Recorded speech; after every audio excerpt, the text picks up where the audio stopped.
Whoa. Hey, what's up? This is going to be a comic book introduction to ShadowHawk. Now, yes, this is by Image Comics. And as you can see, Liefeld and Kiko. Liefeld, I believe, did the story and the art, while Kiko did more of the coloring. So, just to throw this out there, yes, this dude straight up looked like Wolverine. However, he don't have claws. Except in a way he do, just like Wolverine, but it's a lot more different. You see, just to give you guys a heads up, there were a lot of people that became ShadowHawk, and there was even one robot. And matter of fact, one of the final person that donned ShadowHawk was Eddie Collin, but they did a couple years back, or a ShadowHawk Resurrection, where they went back to the original, which is who I'm going to pretty much be talking about, Paul Johnstone. Now,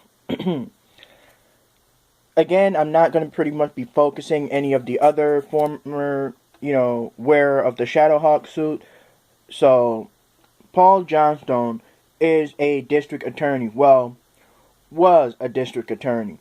You see, he pretty much, in his childhood, it wasn't that good of a good upbringing. He's African American. He grew up in the street, and he used to steal and everything from there. And then a caseworker pretty much turned him around, even becoming his stepdad, because he fell in love with his mom and they got married and blah blah blah. And he has a half brother named Hojo. Now, because of this caseworker, because this father figure came into his life, things went, from the bottom straight to the top for him. He started doing good in school. He was being very athletic. He got into the world of law. He became a very good, successful lawyer, which then obviously prompted him to become a district attorney. So everything's all good on him because, like I said, this caseworker literally changed his life. Now, the reason why I mentioned his half-brother Hojo is because, well, Hojo is just as successful, but at the same time he has an addiction problem, where it's pretty much what causes Paul Johnstone to get into a situation. You see, Hojo, as I mentioned, was addicted to drugs, and the gang members pretty much knew, like, hold up, wait a minute. Your brother is who? Word? That's your half-brother? Yo, we are kidnapping you. And we want money. That's pretty much how it went down. His brother, because they tried to use his brother as a bargaining chip, or as a leeway, to get all these money. And Paul was like, no. I'm not going to succumb to crime. I've done too much for the city for you guys to try to throw your weight in shadow. So what did they decide to? Once they finally realized, oh, he's not going to do anything. You know what? How about we use him as an example for other people to recognize if we don't get our way, this will happen. So they broke in, started beating on him. He did fight back. He wasn't like, he's not much of a fighter, but he did what he could to sort of defend himself. But he was never really a fighter. The most he ever done criminal-wise was steal. So, obvious. So, they beat on him, and just to add insult to injury, pretty much he was infected with an HIV virus. Blood got on him, and it was an infected blood. And at first, of course, he freaked out a little bit. He doesn't have no fear of blood, but it's like that consciousness. And then he went to the doctor, got himself tested, and once it was confirmed that he is, in fact, HIV positive, his world just went straight down. Now, because he's a district manager, district attorney, obviously he had friends, within the field of law. Like, there was Christina Reed, who was a cop at the time, a lieutenant. She's a very good fighter, somewhat hot-headed, but she's also a very, very good friend. And it kind of gives you a feeling that there's some sexual tension between the two, but, him being HIV positive, that definitely ruined things. But they still remain really good friends. She do care for him. And there's other characters, future in the line. Now, the day that he found out about, the confirmation that he is, in fact, HIV positive, he didn't do any drugs. He didn't, he didn't have any problems. It wasn't through sexual transmitted disease. It was because of that fight. So, pretty much he felt condemned. And he just felt horrified because here he is. He pretty much did everything the right way. And he tried to do everything to be an example to the community that there is a positive way of doing things without falling into the world of the shadows, so to speak, which is kind of ironic. And then all of a sudden he just became broken. He took a walk, and there was this alleyway where literally there are just two guys talking. They're like, "Hey, you're on our turf. We need to teach you a lesson." And he actually was so pissed, he snapped, that he attacked them, only to get his ass whooped. Like I said, he's not really a fighter. He never really been in that type of physical confrontation. So, from there, it was like, back in the hospital, and he was just sick of it. This is where you can see, he just like, you know what, I'm pretty much a dead man walking. What's there for me to do?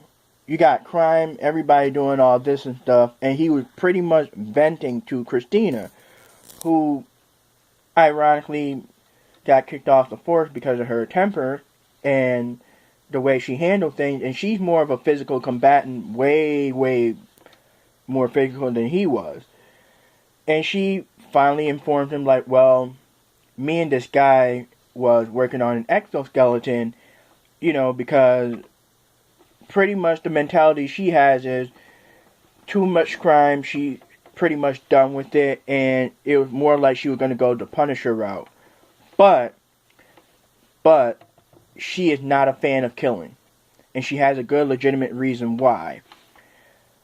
Paul was like, let me don the suit, because I'm dying anyway. If I'm gonna die, let me go out in blaze of glory. Well, he didn't really say it like that. He was just like, I'm just sick of this crime thing. There's too many innocent people being hurt while these criminals are just like, oh, okay, I can spend one day in jail and then walk out. In other words, kind of like that Punisher mentality.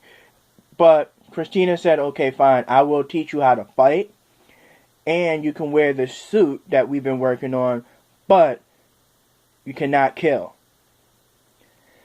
His way of dealing with things is kind of like, he's an anti-hero in the sense where he will do the most foul stuff when he comes to fighting. But in some cases, he won't kill, but at the same time, it seems like he does. Take with that however you want to vision him. But he is armed with a lot of shuriken.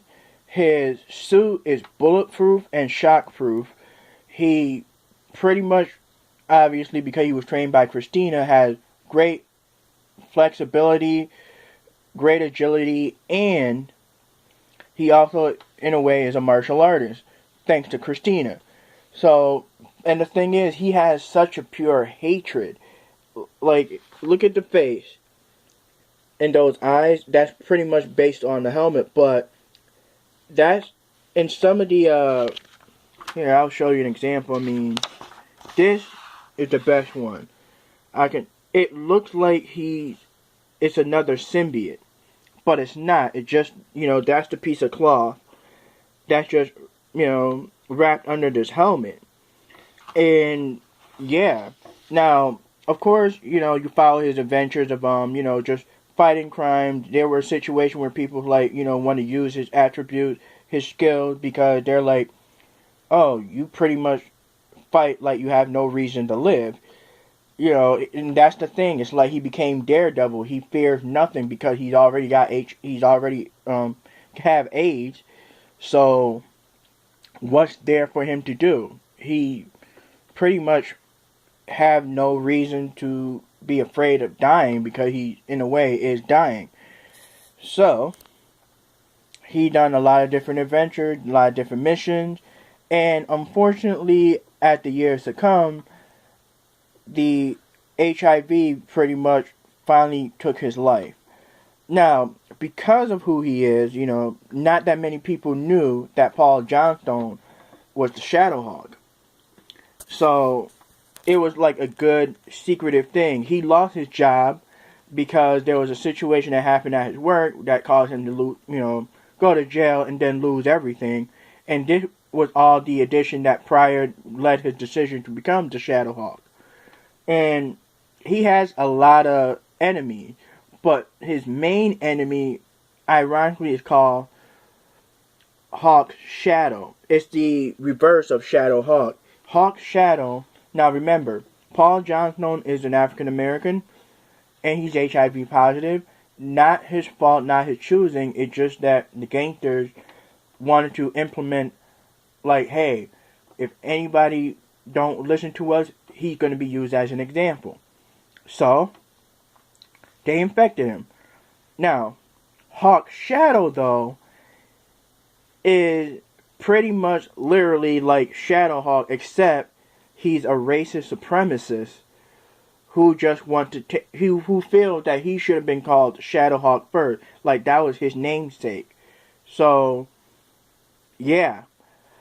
And the identity of Hawk Shadow will be kind of ironic once you get into the lore of Paul Johnstone's origin. Now, like I said, when Paul Johnstone died, that's when you had other wearers of the ShadowHawk suit. Like, obviously, one, the moment he died, no-brainer, Christina Reed. But then, after her ventures, there were others. And it ended up being in the hands of a robot that became ShadowHawk, which, take that as what you will. I mean, it was kind of cool and everything. Then, after the robot, that's when we had Eddie Collins. But now, like I already mentioned earlier, a couple years back, they decided to do ShadowHawk Resurrection, where it pretty much focuses back on Paul Johnstone. So, the lore of the ShadowHawk itself.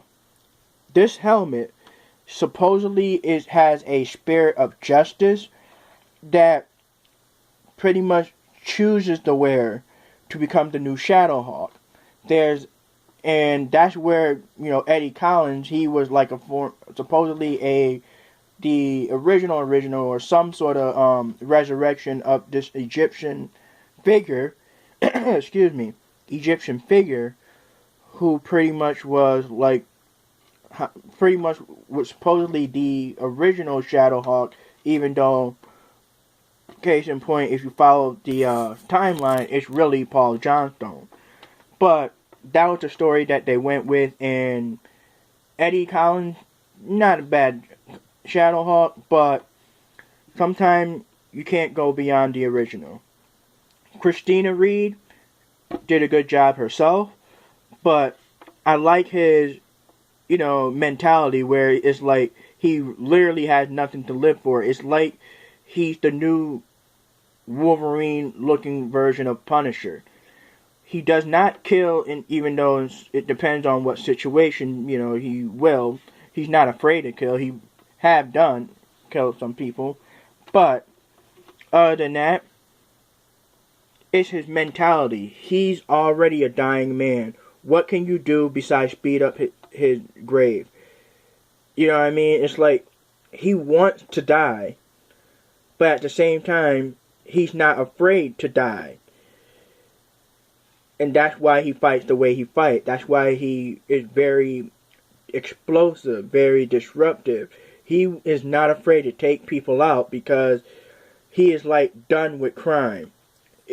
pissed him off to the point where, literally, yeah, ShadowHawk. And he only comes out at night, kind of Batman-ish, but there are situations where he do come out during the day.